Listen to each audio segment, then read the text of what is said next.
This little light of mine, I'm gonna let it shine.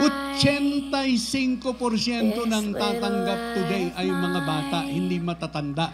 I'm gonna Whether marunong kayo mag-basketball o hindi, basta mahal niyo ang mga bata. Life coach kayo. You have to admit this. You are a catalyst. Let it shine. We are raising champions. We want championships quality.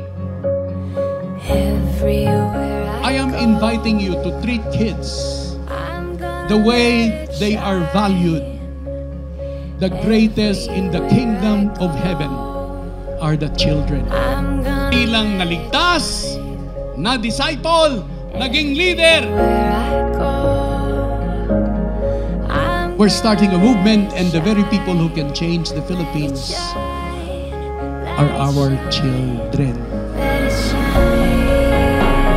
Dahil muli po niyong ginising ba o binigyan po niyo ng empower ulit yung aming pong desire na makapag-ministry ng more than pa doon sa ginagawa namin. Napakadali pong sundan. Napaka-effective itong paraan na ito upang mahikayat ang mga bata na kilalanin ang ating Panginoong Hesukristo. The very entry requires humility. Wala tayo noon. Ang mga bata meron.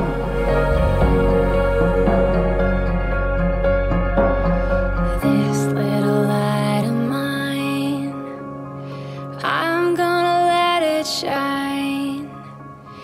This little light of You will be used by God to change this community because you are Christ-centered champion. I'm gonna let it shine. Prioritize the children and you will not go wrong.